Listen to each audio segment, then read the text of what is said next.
Se terminó. Finish it. Acabó. Volodymyr Zelensky no es más presidente de Ucrania. Técnicamente hablando, vamos, el 20 de mayo, si es que la verdad es la verdad, Volodymyr Zelensky dejó de ser mandatario, constitucionalmente hablando, técnicamente hablando, y hoy en día, entendiendo las reglas, no es nadie con poder, no es alguien con capacidad de dirigir una nación, es una persona sin ningún tipo de pulso, un muerto en vida. Volodymyr Zelensky. Los ucranianos ya no lo reconocen. Incluso medios como la Deutsche Welle filtra encuestas en las cuales hablan ya del descontento de los ciudadanos ucranianos. Pero, por azares del destino y con la complicidad de Occidente, Zelensky permanece en el poder. Entonces, ¿es o no es mandatario de Ucrania? Depende del ojo con el que se mira. Vamos a desarrollar este y otros asuntos, porque el tema está candente, señores. Ya habíamos hablado de eso el último fin de semana, ¿no? Ciudadanos ucranianos bloqueando autopistas, descontentos, camioneros que se sentían ofendidos porque también son llevados a esta movilización forzosa, llevados a la guerra y llevados a la muerte, por supuesto. Vamos a hablar de este asunto con un invitado de lujo, con Enrique Refollo. Usted lo debe recordar, lo hemos tenido en algunos de nuestros programas. Él es doctor en geografía militar, un especialista en esta materia, con quien analizaremos este y otros asuntos, porque también hablaremos de lo que está pasando con Rusia y lo que ha dicho Victoria Nuland, señores. Habla ya de atacar a Rusia de manera cínica. Estos asuntos son relevantes. Enrique Refollo, querido hermano, bienvenido a Prensa Alternativa. Bien hallado y muy agradecido por estar aquí un día más. Un gran saludo a ti, a todo el equipo y a toda la audiencia, como siempre. Gracias, Enrique, por tu disponibilidad, y el tema está bastante candente. Esto no se trata de una interpretación antojadiza. Las reglas son las reglas. Volodymyr Zelensky terminó su mandato. Argumentos, por supuesto, existen de parte del bloque occidental y del propio Zelensky y de su entorno para permanecer en el poder. Se quedará, según dice él, hasta que termine el conflicto, hasta que el contexto cambie. Pero en Ucrania ya no lo reconocen. Los ciudadanos, los propios ucranianos, ya no lo ven a él como un líder. ¿En qué momento nos encontramos, Enrique, con esta realidad? Volodymyr Zelensky, ¿es o no es presidente? ¿Cómo deberíamos llamarlo, Enrique? Claro, esta es la gran pregunta porque no se había producido una situación similar anteriormente.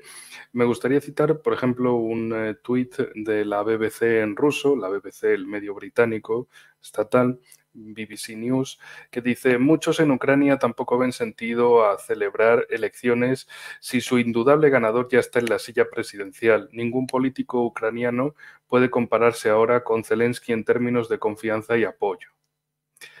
En otro de los tweets dicen: más de 50 países han confirmado su participación en la cumbre de paz iniciada por Zelensky.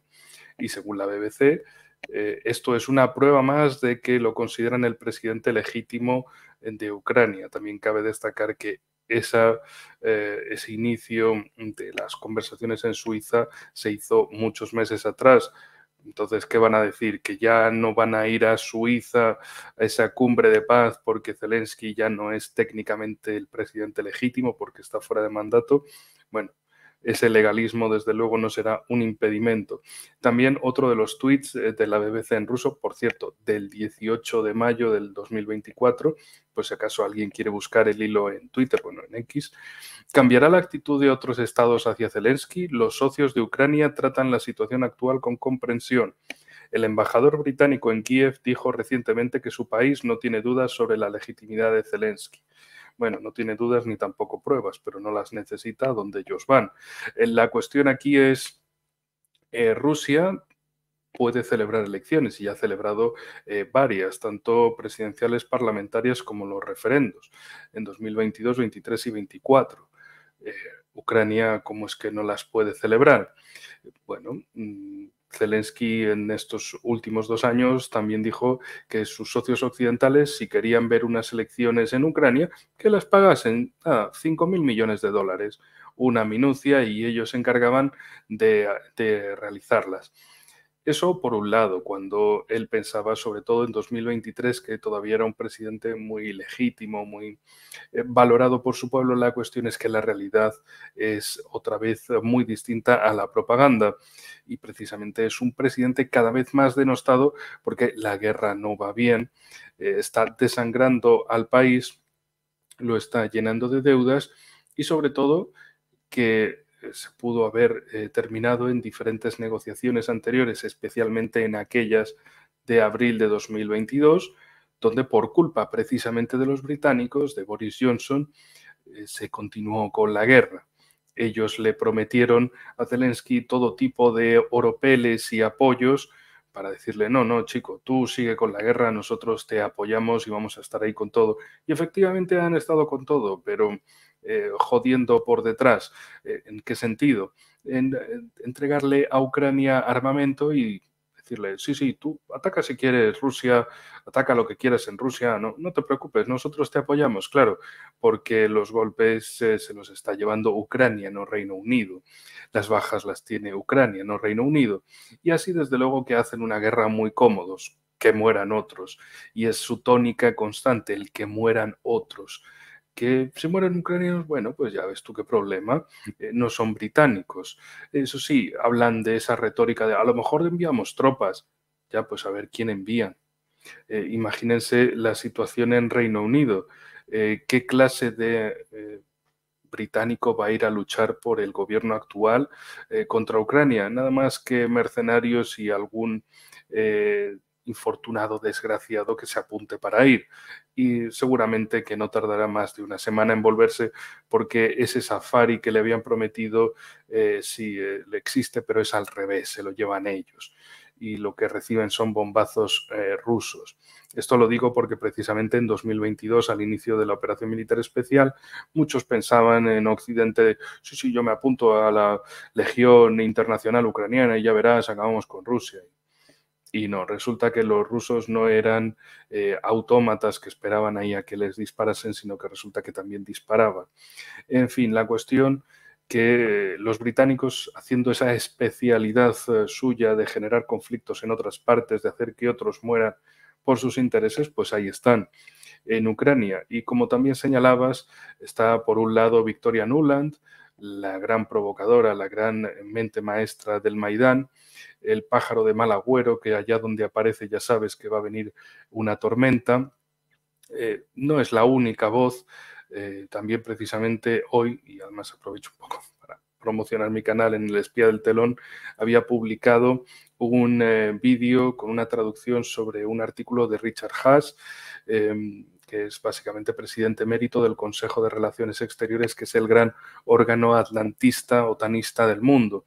Y el tipo venía a decir lo mismo, que debería de apoyarse a Ucrania desde sus socios occidentales para que atacasen todo tipo de objetivos rusos dentro de lo que ellos consideran territorio ucraniano e incluso en la profundidad del territorio ruso, y buscar el ataque sobre objetivos económicos rusos. Claro, se pensarán que Rusia no puede responder también hacia el otro lado, porque lo tratan siempre con ese desdén como de, sí, sí, Ucrania, tú ataca donde quieras, ataca con lo que quieras. Luego Ucrania se lleva el contragolpe ruso y, bueno, eso no ha caído en Wisconsin ni en algún sitio, ni en Birmingham, ni nada parecido. Eso ha caído en Ucrania total, no ha muerto nadie ni de los británicos ni de los estadounidenses, así desde luego que están muy cómodos con que la guerra la hagan otros y la sufran otros. En fin, así está la situación, y que también, por otro lado, en ese artículo de Richard Haas hablaban de que, bueno, se llegase a alguna clase de alto el fuego que iba a ser mejor para Ucrania, para prepararse tanto en lo económico como en lo militar, y que sus socios occidentales siguieran reforzándose y también de ahí reforzando a Ucrania, y por otro lado que se esperase de algún modo que Rusia cambiase su liderazgo. El tipo, Richard Haas, decía literalmente que esperaban un cambio en Rusia, unos nuevos líderes que mirasen la realidad y dijeran: queremos que Rusia deje de ser un estado paria en el mundo. Y esto a uno lo deja sin aliento, por básicamente una cuestión.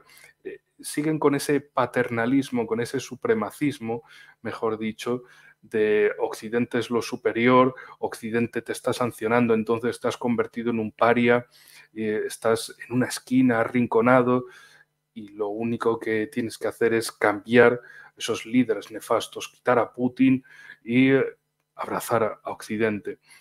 Precisamente lo contrario también se verá en un vídeo de mi canal próximamente con un artículo del profesor Alexander Dugin que dice, literalmente el título es «Hemos perdido Occidente, pero hemos ganado el resto». Y ese resto es el resto del mundo, la mayoría global. Así que ni tan mal, evidentemente. ¿Cómo se ven desde Occidente? Que ellos son la hegemonía infaltable, la hegemonía benevolente, el país imprescindible. Y resulta que no es así. Y cuando uno, como aprovechando, digamos, ahí mi experiencia y mi contacto y mi manejo del ruso, de las fuentes rusas, del pensamiento ruso, ellos se ven como, que no tenemos Occidente. ¿Y qué más da?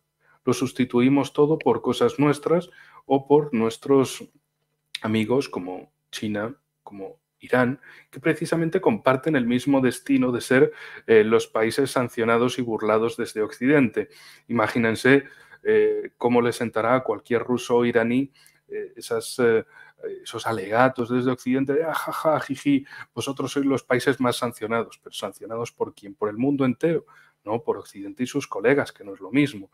Y en el caso de China, imagínense que le vayan durante un mes haya un repertorio desde Janet Yellen, la secretaria del Tesoro, o Anthony Blinken, secretario de Estado de Estados Unidos, o personajes de la Unión Europea, a decirle a China, oye, China, mira, que nos fumamos tu soberanía, que nos da igual, que tú tienes que hacer lo que te digamos. Y si te decimos que no le vendas a Rusia o no le vendas a quien nosotros te digamos, y además que dejes de producir, que estás fastidiando el mercado. El mercado. ¿Pero por qué? O sea, imagínense que ustedes son uno de esos 1.400 millones de chinos y les vienen personajes desde Norteamérica o desde Europa a decirles, oye, que tú tienes que hacer lo que te digamos, que estás jodiendo el mercado. ¿Cómo se lo van a tomar? Pero ustedes, ¿a dónde se creen que están?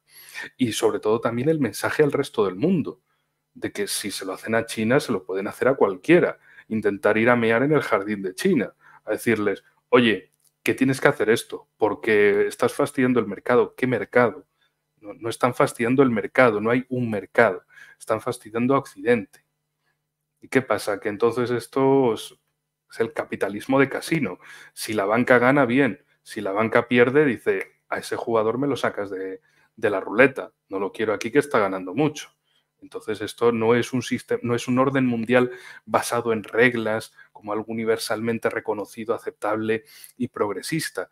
Es su juego. Y si la banca suya no gana, te echan de la partida. Entonces, luego piensan, es que Estados Unidos o países europeos como Francia cada vez tienen menos influencia en el mundo. Hombre, es que siendo así de torticeros por la vida, ¿cómo no lo van a perder? Y pues, ya que mencionabas a Janet Yellen, ¿cómo olvidar lo que dijo hace unas horas, ¿no? Ya tiene un plan de utilizar estos fondos rusos congelados para seguir financiando Ucrania, algo que por supuesto en Rusia no se lo crea, van a responder, imagino yo, con dureza si es que algo como esto se ejecuta, ¿no? Porque incluso Janet Yellen habla de unirse con el G7, ¿no? Para maniobrar algo como esto. En fin, son detalles bastante interesantes que has estado tocando, Enrique, sobre la situación que se vive en el mundo. Mira, yo quiero hacer un pequeño paréntesis, ya que hablabas precisamente de este mensaje que intenta dejar Occidente hacia países como Rusia, China, Irán, por supuesto que lamentablemente vio partir a su líder, Ebrahim Raisi.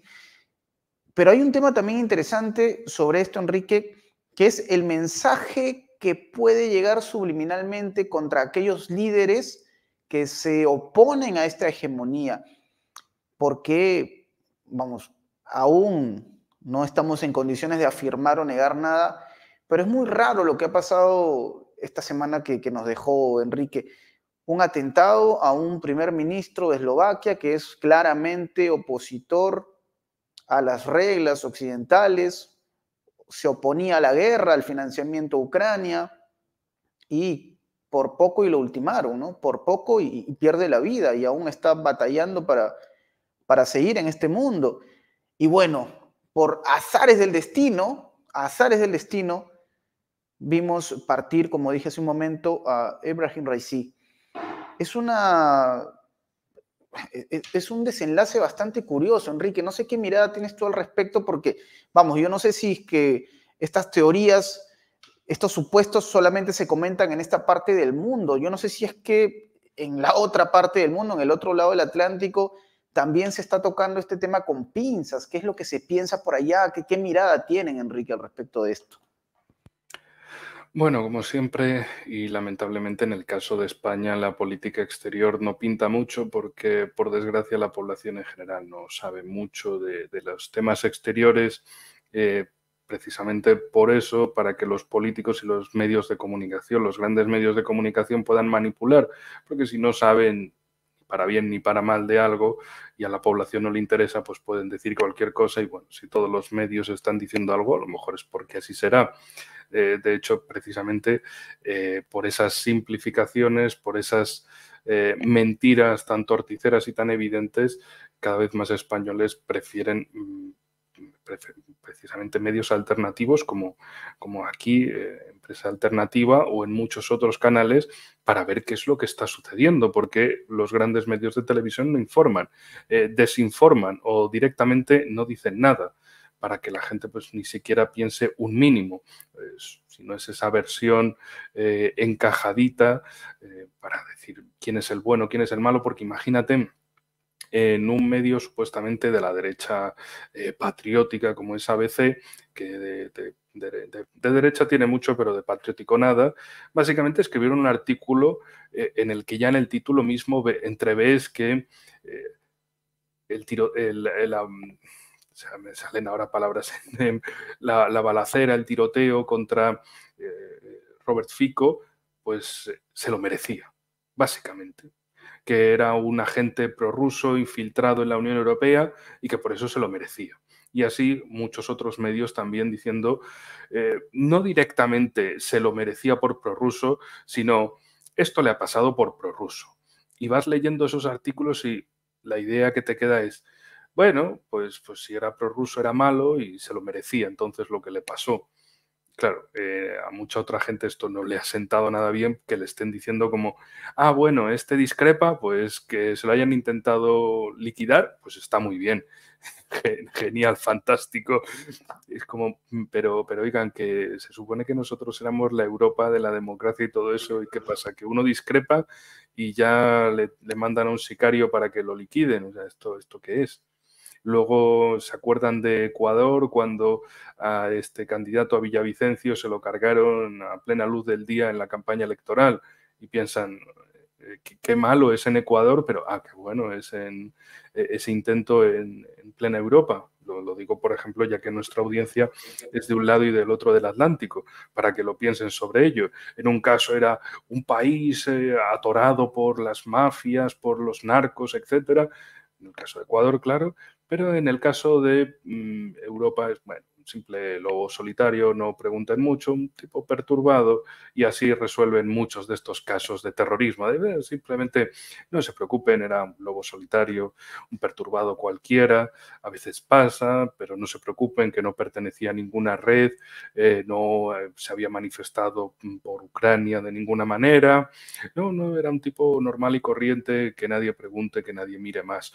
Por otro lado, sí, además del fallecimiento de Raisi y de Abdollahian y de los acompañantes, también en Turquía, el mismo Erdogan ha señalado que desbarató otro golpe de Estado, bueno, otro intento de golpe de Estado en su contra. Recordemos que ya en julio de 2016 tuvo un golpe de Estado que casi sale bien, hubo combates durante un día, tanto en Ankara como en Estambul, y acusó entonces y ahora a la organización, bueno, las siglas es FETÖ, de Fethullah Gülen, de un clérigo turco que está exiliado desde hace muchos años en Estados Unidos, y bueno, le acusa de esas actividades contra Erdogan y contra sus anclajes, orientaciones geopolíticas. Básicamente, la organización de Fethullah Gülen es el sometimiento absoluto de Turquía a Estados Unidos y a sus designios.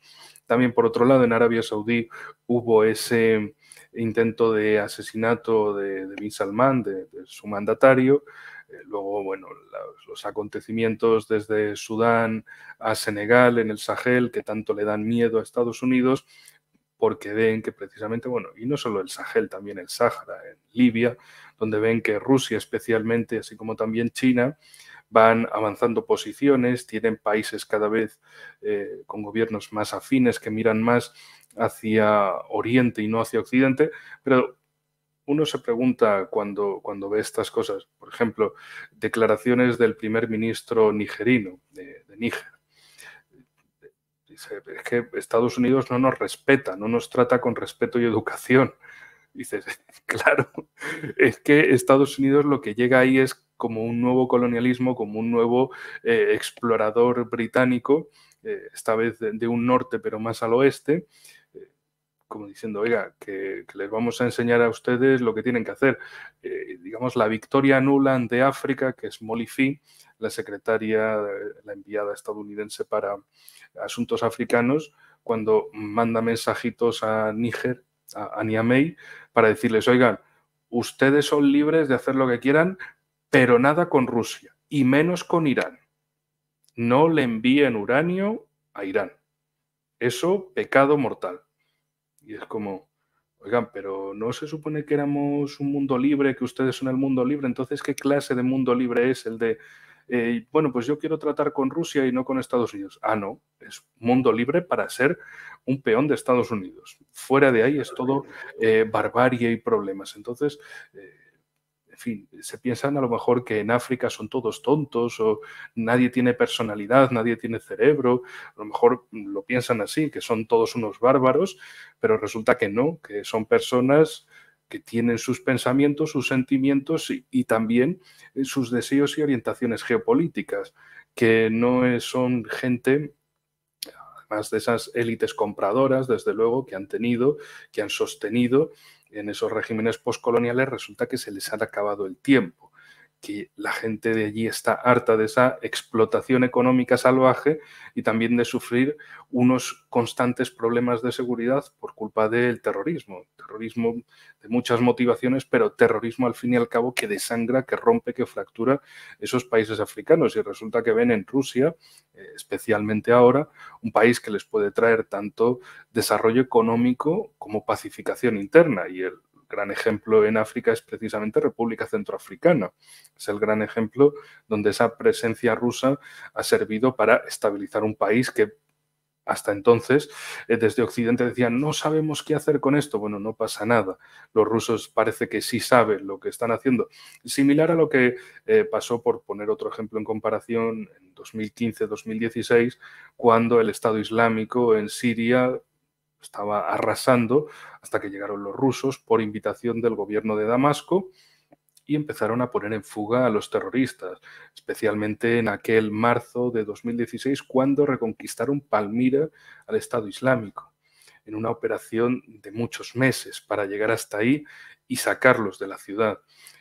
Mientras que en Estados Unidos y otros países de la OTAN en Europa se quedaban sorprendidos porque la versión oficial había sido que no se podía hacer nada, que nadie podía detener al Daesh y luego que llegan esos que consideraban tercermundistas de Rusia y consiguen acabar con el enemigo malvado, con el malo de película, el malo de temporada, que desde Occidente parece que nadie sabía qué hacer. Bueno, pues en ese caso de Siria y en estos casos africanos, parece que Rusia sí que tiene una fórmula que convence más a esos países empezando por un hola, ¿qué tal? Buenos días, tratarlos con respeto, tratarlos en pie de igualdad y buscando un beneficio mutuo con esa cooperación, no una extracción masiva de recursos, un expolio y la colocación de una élite compradora o élite vendida, como cada uno prefiera el término, pero al fin y al cabo de esa élite que le sirva, élite cipaya, que le sirva a los intereses de Estados Unidos o Francia o Reino Unido, la potencia extranjera que sea, menos a su país. En fin, esto lo digo también porque precisamente una cosa muy graciosa que pasa es que en Europa, por lo general, todos los países están en recesión o en un crecimiento muy ínfimo y resulta que Rusia está en un crecimiento del 3,6%, mientras que los países europeos van en un 0,2, 0,5, apenas rozan el 1% en general y son los países europeos los sancionadores y Rusia la sancionada. Y resulta que Rusia crece más que los países europeos. Entonces, a algunos todavía les está dando el cortocircuito de no podemos entender cómo es que al occidente luminoso le va mal y es a esos bárbaros de ese estado paria que le hemos llamado, cómo le va mejor a ellos que a nosotros, cómo puede ser esto. Bueno, cuando se convierten las ilusiones en política real, pues tarde o temprano uno se acaba dando cuenta de que haber pensado en espejismos, haber creído que estabas viendo algo que no existía en la realidad, pues bueno, pasa factura porque llega un momento en el que se termina el desierto y es que era un espejismo. El problema es que ese espejismo se lo metieron ellos a sí mismos en la cabeza, mientras que Rusia y otros países van avanzando por su lado, van creciendo. Países que en su momento estaban incluso desconectados, como Rusia y Corea del Norte, ahora están conectados. También cabe señalar un detalle muy peculiar. Desde Estados Unidos quieren que... Es que esto es para agarrarse a la silla. Estados Unidos sanciona a Rusia. Bien. Estados Unidos sanciona a Corea del Norte. Bien.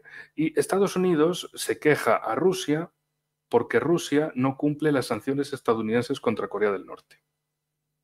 O sea, así de... Es gilipollismo avanzado, un gilipollismo geopolítico de nivel máximo. Sancionar a dos países y quejarse al uno porque no cumple las sanciones contra el otro. Y es como, ¿y por qué Rusia va a cumplir las sanciones estadounidenses contra Corea del Norte si Estados Unidos es quien presume también de haber sancionado a Rusia más que nadie en el planeta? Son a veces que uno dice, pero ¿en qué clase de políticos, de botarates, de ceporros está Estados Unidos? O sea, como decía antes, de ir a China y amenazarla con sanciones.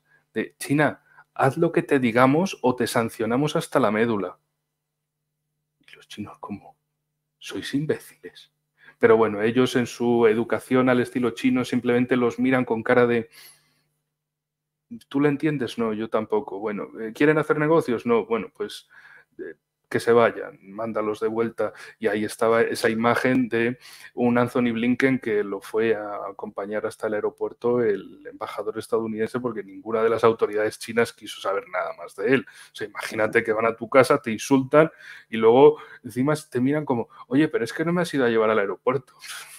Bastante que has salido como una persona normal y no has salido deportado. O sea, es que de verdad son de una manera y luego piensan que de algún modo el mundo está encapsulado, no hay conexión en esa mayoría global y lo que hacen contra un país no se entera el resto. O sea, es una cosa mágica. Es como que le hacen putadas a Rusia y los chinos no se enteran, o los indios, o los iraníes, o que le hacen putadas a Irán y el resto no se entera. Es que es una cosa espectacular, ¿no? Desde mi punto de vista, porque me dedico a revisar noticias. Bueno, en mi canal, de hecho, hago noticiero geopolítico y geoeconómico 2 veces por semana y me dedico precisamente a consultar diferentes medios y hacer un repaso por Asia, África, Europa y América.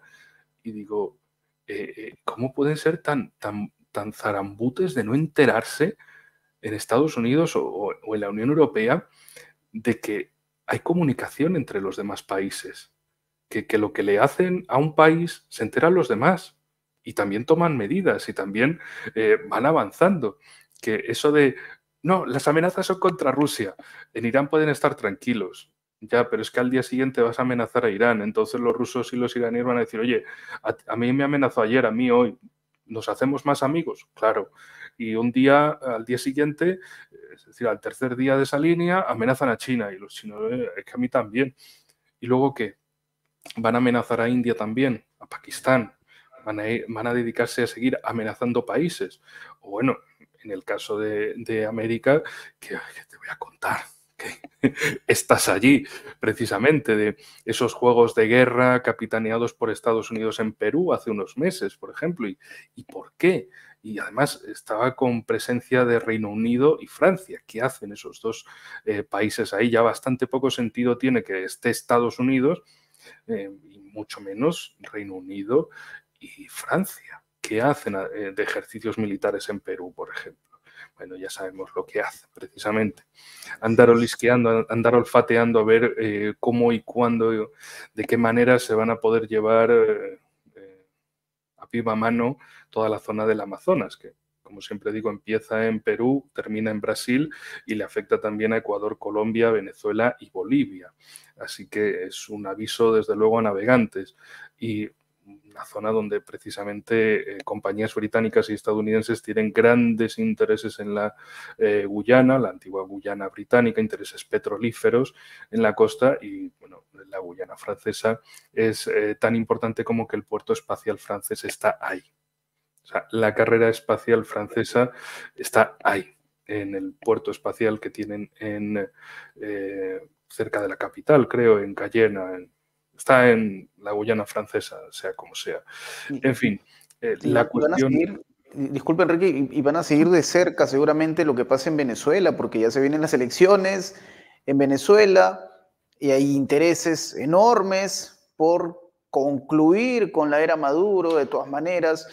De hecho, Nicolás Maduro ha dicho, bueno, señores de la Unión Europea, ustedes no tienen nada que hacer acá. Es muy probable que no formen parte de esta misión de observadores. Pero es un punto interesante, Enrique, lo que comentas, porque sí es verdad que Rusia ha sabido sortear estas sanciones.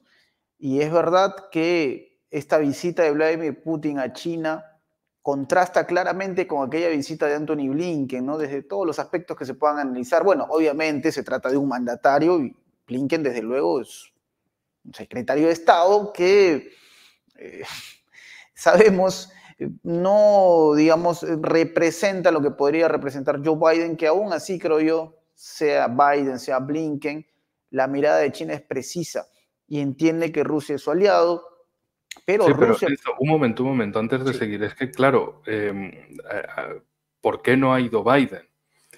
Es que a Biden prefiere no moverlo mucho. O sea, es como una figurita que se te ha caído, un jarrón que se te ha caído al suelo y está medio roto y lo vas pegando, pero todavía no fragua el pegamento. Bueno, pues eso es el problema con Joe Biden. Imaginémonos en esa cumbre la cumbre de San Francisco en septiembre pasado, donde Joe Biden dice, sí, sí, hay que mejorar las relaciones con China y acto seguido llama dictador a Xi Jinping con Xi Jinping ahí. O sea, es como, es que es un jarrón roto, es que no puedes, imagínate que lo llevas a China y llama dictador a Xi Jinping en su cara y en su país.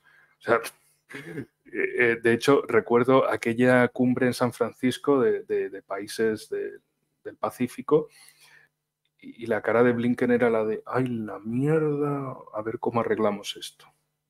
O sea, de decir, acaba de cagarse toda la relación, acaba de destrozar todo lo que hemos estado haciendo, o sea, lo ha llamado dictador, pero o sea, así, a la cara. Una cosa es amenazar un poquito y otra cosa ya es, encima, o sea, lo tienes ahí pero por otro lado, también Blinken en este viaje se dedicó a amenazar a China diciéndole que redujera producción, que estaba dañando el mercado y que si no iban a sancionar a China también por esas ventas a Rusia. Que claro, uno puede pensar, vale, pongamos que solo era eso, pero es que no solo era eso. Es que también venimos de un contexto y también de la época Trump donde Estados Unidos había sancionado a compañías chinas, en el particular Huawei. y se habían dedicado a intentar sacarla del mercado, incluso bloquearla de Google Play, vamos, que todo servicio de Google, Android, no sirviera no diera prestación a Huawei. Básicamente los chinos agarraron y dijeron, vale, pues vamos a hacernos un sistema operativo nuevo y vamos a hacernos todo un entorno nuevo, y al final le dicen, gracias Estados Unidos porque vuestra putada nos ha hecho más fuertes, seguid así. Y parece que en Estados Unidos no aprendieron, siguieron haciéndole putadas a Huawei y bueno, hace unos meses, a principio de año, Huawei anunció que había sacado al mercado el primer teléfono móvil, el primer celular, que no depende en absoluto de nada que se produzca en Occidente. Es decir, más autonomía propia, pero en fin, eso lo dejo ahí. Sigue, por favor. Está muy bueno ese punto también, Enrique. Es que una de las cosas que disfruto, Enrique, de esta conversación contigo es que hay esa capacidad de ir desarrollando diversos temas que desde luego tiene que ver con el contexto actual. Pero, pero no podemos irnos tan lejos porque hay un punto que sí quisiera tocar contigo, Enrique, y que vamos a volver de golpe así al conflicto, porque es un asunto muy delicado, trascendente, y que desde luego pone los pelos de punta a Occidente, Enrique, porque ya Rusia ha anunciado el inicio de esta primera fase de los ejercicios nucleares, ensayos, ya se había anticipado hace algunas semanas, se ha vuelto realidad, y justamente con un nuevo Ministerio de Defensa. Quisiera hablar de eso también, Enrique, de este cambio, este movimiento en la baraja por parte de Vladimir Putin. Acá no se trata de hablar de los seres humanos como si fuesen objetos, pero, digamos, metafóricamente hablando, es un cambio de fichas. La llegada de Andrei Belousov como ministro de Defensa, siendo él un economista, no tiene una formación militar, pero es un hombre de la confianza absoluta de Vladimir Putin, lo asesoró mucho en el tema económico en su momento. Estamos entrando en un nuevo momento, Enrique. ¿Qué implicancias hay sobre este cambio, este anuncio por parte ya del Ministerio de Defensa ruso del inicio de ejercicios nucleares? Desde luego, un nuevo momento. ¿Cómo lo ves, Enrique? Bueno, en cuanto a la parte nuclear, es algo evidente, es algo esperable. La cuestión es que hay de fondo esa dialéctica de armas nucleares. Estaba esa petición desde el gobierno polaco de trasladar armamento nuclear estadounidense a Polonia, lo cual ya significaría que Rusia tendría en sus fronteras armamento nuclear de la OTAN, de Estados Unidos, particularmente porque no olvidemos que hay una frontera de 200 kilómetros entre Polonia y la región de Kaliningrado. Es decir, que para Rusia es tener armamento nuclear en su frontera terrestre, aunque sea el enclave de Kaliningrado, que parece que algunos no se dan cuenta de ello. Por otro lado, también está la cuestión de movimientos desde Polonia diciendo que quieren hacer ejercicios navales para un futuro bloqueo naval de la región de Kaliningrado. Es decir, poco a poco la van señalando. Y evidentemente Rusia responde con ejercicios militares también en su lado de la frontera, y ante una dialéctica de armamento nuclear ellos también dicen, oye, que nosotros también podemos jugar con los cacahuetes nucleares, moverlos, entrenar con ellos y estar plenamente preparados para que si queréis jugar a esto, vais a jugar, pero va a ser una partida muy rápida y muy devastadora para todos. En fin, por otro lado, desde el lado europeo se habla de la guerra desde el punto de vista de los gobiernos. La gente en general dice, pero ¿qué clase de locura es esta? A nosotros no nos metáis en esto, porque los medios de comunicación, antes de hablar de los políticos, siguen haciendo esa campaña de medios de comunicación en España, por ejemplo, diciendo los jóvenes entre 19 y 25 años serían los primeros movilizados en caso de guerra con Rusia. Y claro, uno ve los comentarios en redes sociales y, bueno, no quisiera utilizar palabrotas genéricas o palabrotas muy costumbristas españolas, pero os lo podéis imaginar cuál era la opinión de la gente en general. Por el lado de los políticos siguen en su mentalidad de sí, hay que prepararse para la guerra en Rusia. O sea, es como ver una película. una película donde alguien ya ha hecho el guión es que Rusia son los malos, la Unión Europea, la OTAN son los buenos y ya está. Tú ves una escena, un guión de película que se desarrolla en ese esquema de buenos y malos. Y la población pues son los espectadores de esta tragicomedia tan terrible de una Europa sin cabeza. Y piensa, pero ¿quién va a ir a la guerra? O sea, primero, a Europa le conviene. Segundo, Europa puede meterse en una guerra para esto. Tercero, ¿qué va a sacar Europa de una guerra contra Rusia? Porque hablan de es una amenaza, es una amenaza, es una amenaza, es una amenaza. Para China no lo parece. Para otros países de Asia no lo parece. Para cada vez más países de África tampoco lo parece. En América, evidentemente, en Iberoamérica, Latinoamérica, para pocos países lo parece. Entonces, ¿quién es el que se está haciendo toda esta amenaza? ¿Alemania, cuando le pidió a Rusia hacer conjuntamente el Nord Stream, era una amenaza o no? Es decir, no hay una posición común europea, hay una posición seguidista por parte de la élite y una posición de ignorancia, cuanto menos, o de un rechazo cada vez más manifiesto por parte de la población que dicen, oigan, que no nos van a meter en una guerra de estas.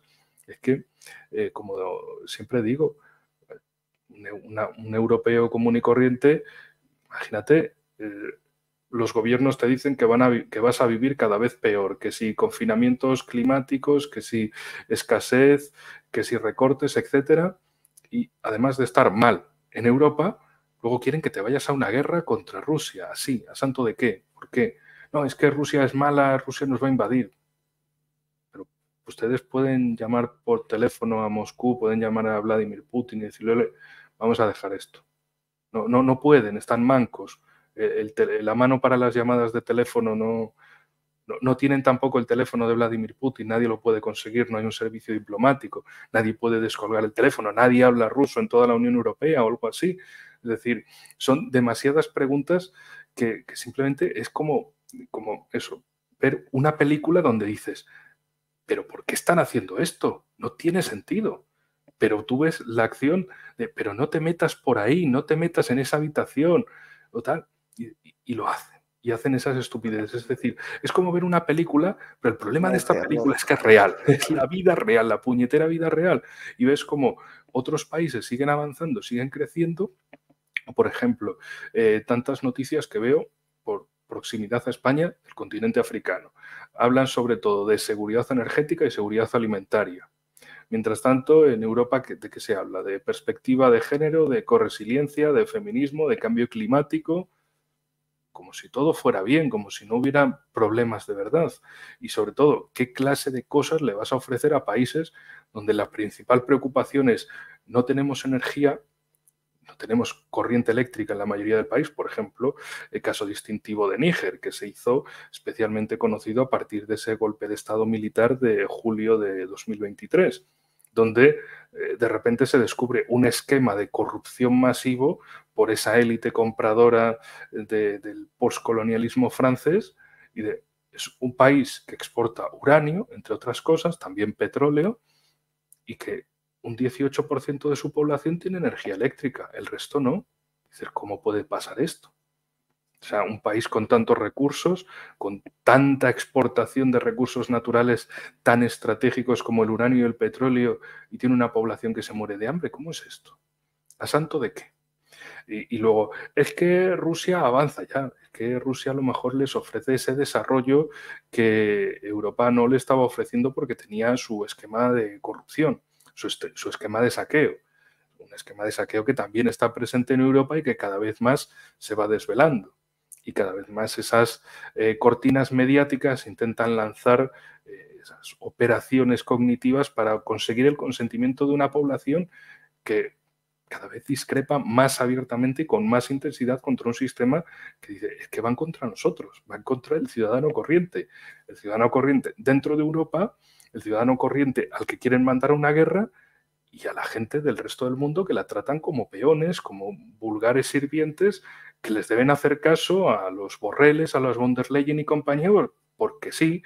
Y de hecho, mira, hoy había un tuit de von der Leyen mientras lo voy buscando y te lo comento, dice, Europa debe poder defenderse contra todo tipo de ataques, propondré, ojo al dato, agarraros a la silla, propondré un escudo europeo de la democracia para detectar desinformación e interferencias malignas, para eliminar contenido, incluidos los deepfakes de inteligencia artificial, y para hacer nuestras sociedades más resilientes.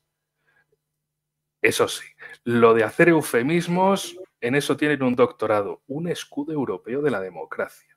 O sea, llamar a la censura, al control abierto y evidente de qué se publica, lo llaman escudo europeo de la democracia. Toma pan y moja. Y luego lo de detectar desinformación e interferencias malignas. Malignas. El malo de la película puede estar por ahí, detrás del musgo y cualquier matorral. Luego, para eliminar contenido, pero lo apellidan ahí con incluidos los deepfakes. El deepfake es básicamente cuando mediante programas informáticos puedes poner, yo qué sé, la cara de Arnold Schwarzenegger en una bailarina ochentera y suena con la misma voz, una voz bastante simulada de Schwarzenegger, y dices, pero qué hace este tipo cantando una canción de Gloria Estefan en los 80? O sea, no tiene nada que ver.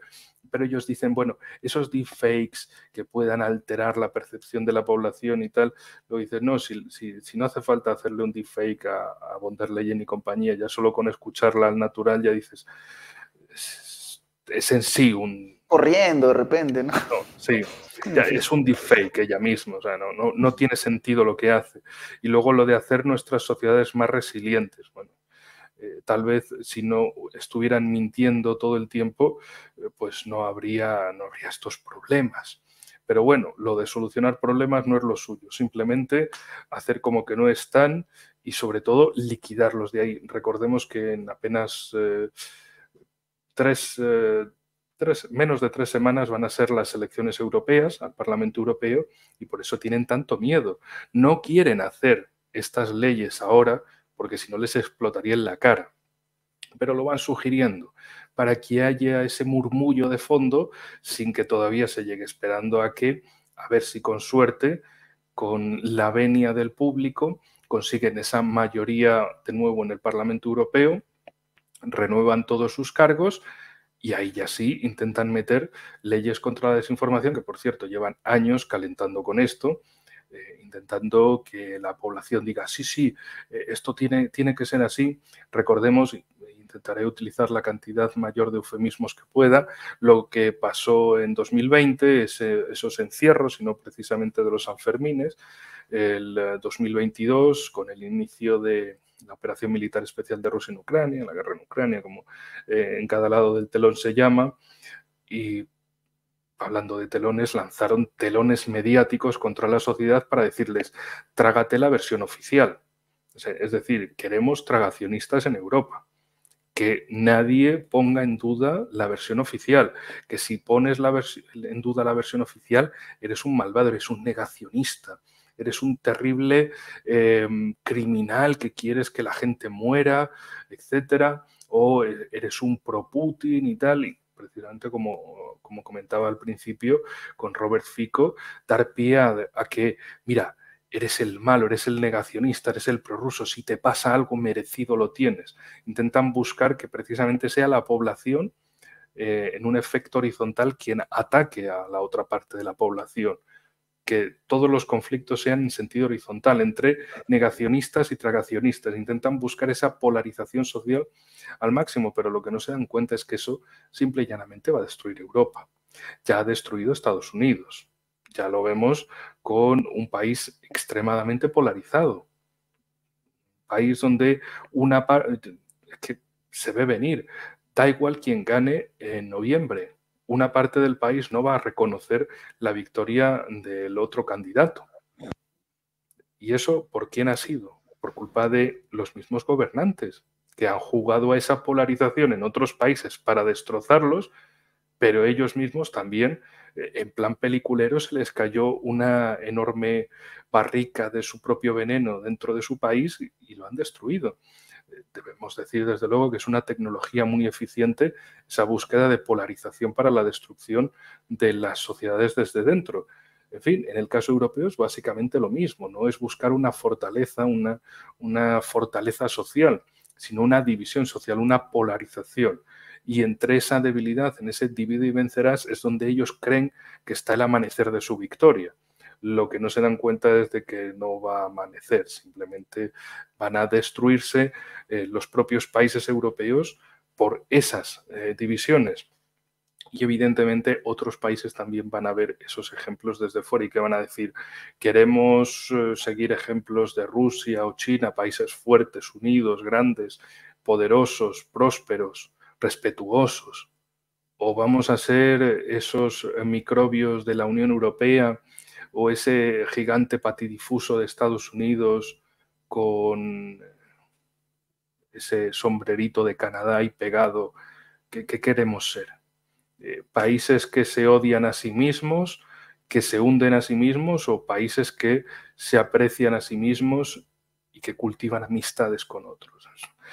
Es algo fundamental, es una cuestión que evidentemente en los medios europeos no se va a decir de ninguna manera porque sería pegarle un tiro al propio sistema, pero un tiro mortal.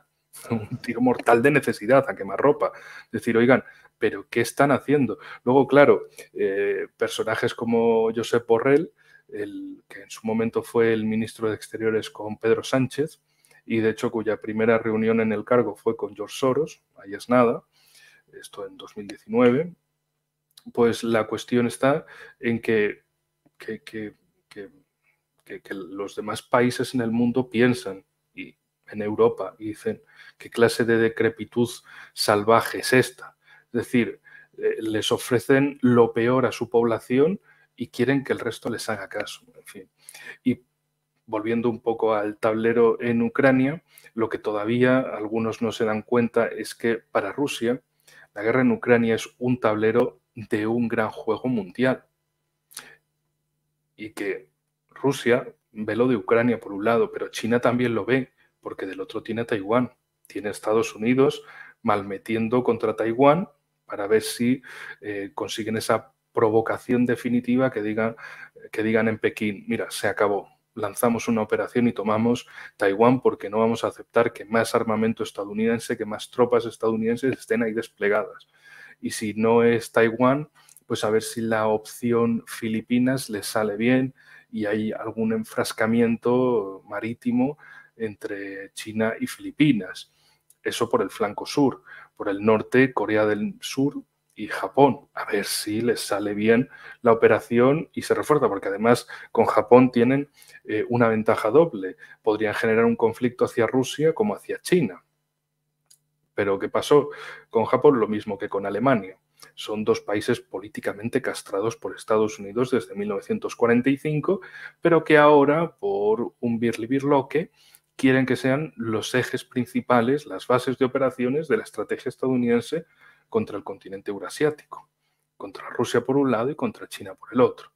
Mientras tanto, pues la capacidad combativa de las sociedades alemanas y japonesas, pues como que no. En Japón, sí, mucha disciplina, mucha entereza y tal, pero que lo dirá una guerra, como que no. Es un tema muy serio y muy alejado para todos ellos y que les han estado machacando durante décadas con que vosotros fuisteis unos imperialistas malvados, unos criminales, no tenéis derecho a hacer nada más en el exterior y tal. Y ahora sí, el tío Samos exige sacrificio. Y en el caso alemán, más todavía. Una sociedad de medusas anómalas que ahora quieren que se conviertan en la nueva Wehrmacht. ¿O cómo va esto? Y claro, en Alemania no hay nadie dispuesto a ir a morir por el trío calavera del gobierno actual, la coalición semáforo. Máxime también, y con esto ya te paso la pelota porque sí que hablo mucho, muy seguido, la cuestión es cuando estos políticos dicen, sí, queremos que Alemania vaya a la guerra contra Rusia. ¿Y ustedes van a ir? No, nosotros no, que vayan otros. Y esos otros que van a decir, sí, morir por shots, claro, ahora mismo, vamos a la guerra. Venga, restituyamos a los famosos generales de la Segunda Guerra Mundial para hacer una exitosa campaña de... Ya se imaginan el final. Desde luego, Enrique, compartimos mucho esta mirada, ¿no? Porque Lo hemos detallado en varios informes en nuestro espacio en Prensa Alternativa sobre cuál es la posición que tienen los civiles en Ucrania, ¿no? Hay cantidad de información que no se cuenta en otros medios, pero que sí expresa claramente el cómo no se sienten identificados por sus ejércitos, incluso en el mismo bloque de la OTAN, ¿no? Desde Italia, por ejemplo, en algún momento han cuestionado esta posición de Emmanuel Macron de enviar tropas a Ucrania porque eso podría llevar a un caos cuando precisamente Rusia decida atacar a las tropas francesas. Esto podría elevarse, ¿no? Hablaríamos ya de la OTAN de manera tangible y por supuesto los países de la OTAN tendrían que aparecer porque es parte del contrato, es parte de los acuerdos que tienen. Pero bueno, enriqueció una plática muy rica, la verdad, la que hemos tenido hoy. Y no quisiera que termine sin que nos des una reflexión sobre lo que hemos venido conversando para nuestro público que te está escuchando atentamente, querido Enrique Refollo. Pues agradecido como siempre por la oportunidad para hablar aquí a vuestra audiencia y desde luego repetir una vez más, estaba justo comprobando si había datos actualizados y precisamente los hay, unos nuevos ejercicios militares de Estados Unidos en Moldavia, ejercicios militares que se repiten con una intensidad inusitada, que el año pasado fue especialmente intenso, 2023, y este año va por ese camino, y cómo precisamente están calentando ese escenario moldavo como futuro extensor de la guerra en Ucrania. Es decir, desde mi punto de vista, en este verano en el hemisferio norte, es decir, los meses de junio, julio y agosto, yo diría más en junio y julio, intentarán conseguir esa hipótesis de conflicto en Moldavia. Es decir, la entrada de grupos intermediarios de Moldavia, Rumanía, en Transnistria, el inicio de unas operaciones contra esa franja de Transnistria, contra la República de Transnistria, para, entre comillas, devolverla a la Moldavia postsoviética por la fuerza, evidentemente, y recordemos que en esa franja hay tropas rusas de la misión de paz desde 1992, desde la guerra civil que sacudió Moldavia. Y precisamente ¿por qué la sacudió? Porque ese nacionalismo reunificacionista rumano quiso llevarse a Moldavia hacia una reunificación con Rumanía, pero en la franja de Transnistria ellos decían, nosotros no somos moldavos, nosotros somos rusos. También en el sur está la zona de los gagauzos, que ellos dicen, nosotros no somos moldavos, somos gagauzos. Somos, sí, cristiano ortodoxos, pero túrquicos. Y tenemos nuestro idioma, no el moldavo o rumano.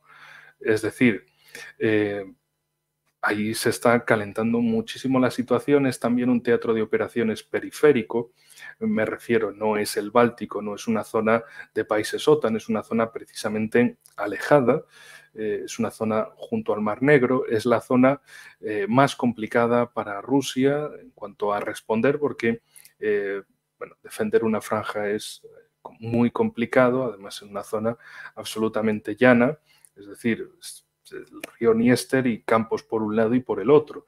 También la posibilidad de que tropas ucranianas ingresaran desde el lado oriental y tropas moldavas o moldavo-rumanas entrasen por el lado occidental. De ese modo haciendo una especie de bocadillo de sanguche contra las tropas de Pridnestrovia, de Transnistria y de Rusia, y consiguieran derrotar, generar una derrota que ellos llamarían estratégica contra Rusia, o por lo menos obligar a Rusia a lanzar una cantidad inmensa de fuerzas aéreas, de cohetes, de drones, etcétera, contra esos elementos atacantes. Y claro, si Rusia lanza ataques contra Moldavia, que esperarían desde Occidente que Rumanía se metiera en el conflicto, porque es, entre comillas, su país. Y si se mete Rumanía, Rumanía es un país tanto de la OTAN como de la Unión Europea, pero en ese caso se metería como un país atacante. que no pasa nada. Desde Occidente dirían que es un país defensor porque ellos siempre defienden, ellos son los buenos y ya está, como precisamente esos tweets que había leído al principio de la BBC en ruso, hablando sobre Zelensky. Entonces, desde mi punto de vista, esta es la cuestión clave que se va a mover y ya veremos durante este verano si tienen ganas, si de verdad tienen la voluntad y la locura de meterse, de provocar un conflicto en Transnistria, de hacer esta hipótesis Transnistria-Moldavia-Rumanía, todo también para evitar que los rusos tomaran Odessa, del modo que fuera, porque precisamente Odessa es ese puerto por el cual las compañías occidentales esperan ordeñar esa vaca ucraniana cuando llegue un alto el fuego, para ordeñarla por vía marítima con total impunidad, con alevosía y sin que ningún campesino o transportista de Polonia, de Eslovaquia, de Rumanía incluso, o de Hungría sobre todo, les cerrase la frontera al paso de camiones con grano sacado de Ucrania o otros recursos energéticos y minerales, sino que todo lo puedan sacar por barco. Por eso precisamente Macron tiene esa obsesión con enviar tropas francesas a Odessa, no porque vayan a generar un cambio absoluto en el frente, 3.000 soldados no van a cambiar nada ahí, pero sí van a ser desde luego un elemento que va a hacer que en Rusia se piensen si estalla ese conflicto en Transnistria, en Moldavia, Rusia tendría que intervenir con tropas, con fuerza aérea, con misiles, con drones, con fuerzas aerotransportadas. También tendría que acabar desembarcando si es preciso y dónde podría desembarcar. Podría apuntar hacia Odessa en ese momento. La cuestión ahí para Occidente sería que Rusia se enfrascase en una aventura que le generase grandes pérdidas, grandes desgastes, tanto materiales como humanos, pero que Odessa se mantuviera en Occidente y que las tropas ucranianas pudieran operar en el entorno de Odessa, digamos, con impunidad, porque como habría tropas de la OTAN, tropas occidentales abiertamente desplegadas ahí, Rusia de algún modo se abstendría, a priori, piensan en Occidente, se abstendría de atacarlas, porque sería atacar a tropas OTAN. Pero claro, ¿quién va a ir a defender a los franceses en todo esto? Porque hablan de que el artículo 5 es como una cosa automática, que pasa esto y ya está, y todos los demás países van a ir. Pero es una cuestión a voluntad de los países. Si quieren ir y si tienen medios para ir, que por querer pueden querer muchas cosas, pero medios materiales y humanos como que no. Los materiales todavía los pueden fabricar, pero los humanos no es que tengan muchas ganas de ir a morir por estos personajes que gobiernan en la política tanto europea como estadounidense. Y con esto, agradecido una vez más por la invitación y nada, nos volveremos a hablar en el próximo programa. Así es, Enrique, información muy picante la que has dejado ahora último y profundizaremos, de hecho. Por cierto, no podemos concluir esta conversación sin invitar al público, Enrique, a tu canal de YouTube. Por favor, cuéntanos un poco más, El Espía del Telón. ¿Qué encontramos en este espacio? Pues encontramos, gracias por ese momento publicitario también, encontramos noticieros geopolíticos y geoeconómicos para hablar precisamente de las noticias del otro lado del telón mediático, para dar un repaso en hora y media, noticias vivas y espectaculares y muy necesarias de conocer tanto en Europa, África, Asia y América. También programas monográficos dedicados a artículos que voy traduciendo y aprovecho para leerlos, comentarlos y demás. Y también, por supuesto, entrevistas a diferentes autores de todo el mundo, gente que tiene mucho que aportar y, en fin, que estos programas precisamente sirven para romper ese cerco mediático que especialmente en Europa se siente muchísimo y cada vez se siente más en cuanto a que los grandes medios y los políticos, como ya habéis visto de las palabras de Ursula von der Leyen, la presidenta de la Comisión Europea, lo que vienen a hablar es ese escudo de la democracia y demás eufemismos para decir que van a institucionalizar la censura porque ellos son los buenos y hay malos, malignos, que están flotando por ahí, que ponen en riesgo la democracia. no son sus acciones, no son las acciones de los gobernantes actuales los que verdaderamente ponen en riesgo la democracia, los que se cargan la legitimidad de la democracia, no, son malignos que están por ahí, malignos, caja abierta, que pueden rellenar con rusos, chinos, iraníes, venezolanos, cubanos, africanos de cualquier país que encuentren un día, etcétera. Entonces, en fin. Les invito a entrar, simplemente con que pongan El espía del telón, ahí les aparecerá tanto en YouTube como la página en Telegram, a la que también les invito, donde cuelgo traducciones de diferentes noticias, para estar siempre al día, al tanto de lo que va sucediendo, no solo en las locuras de la Europa actual, sino también en el resto del mundo, precisamente para eso, para estar informados de todo lo que sucede y que es importante conocer, porque vemos cómo esos movimientos en un país van afectando también a otro y van generando efectos en cadena, y de cómo a veces hay movimientos en paralelo, como siempre digo, lo de Taiwán por un lado, Ucrania por otro, uno contra China, otro contra Rusia, de cómo Estados Unidos ha ido buscando esa generación de conflictos a lo largo de un eje que precisamente fue expresado por elementos tan destacados como Kissinger y Brzezinski, desde Estados Unidos, de generar conflictos para separar tanto, bueno, en ese caso era sobre todo la Unión Soviética, ahora es para separar a Rusia y China del resto del mundo, para aislarla con un cinturón de conflictos que la desgaste y que finalmente también lleve a una destrucción de sus competidores geopolíticos. Pero de momento lo que está claro es que es Estados Unidos quien se está llevando la peor parte de su propio veneno, de que se dedicaban a llevar sus galletitas envenenadas como Victoria Nuland en Ucrania, y que alguien parece ser que se dejó muchos paquetes de galletitas envenenadas dentro de Estados Unidos. Así es. Enrique, es una reflexión muy interesante, ya lo saben, ingresen, los invitamos también a El Espía del Telón, aparecerá en la descripción del video para que ustedes puedan suscribirse, comentar, compartir los materiales, darle me gusta, igual que en Prensa Alternativa, también no olviden suscribirse, que es totalmente gratis. Nuevamente agradecido contigo, Enrique, por esta conversación tan rica y nos estaremos reencontrando muy pronto, querido público. Agradecer también a Juan José del Castillo, el J, nuestro director, por permitirnos aparecer en este espacio. Nos reencontramos en una próxima oportunidad. Hasta pronto.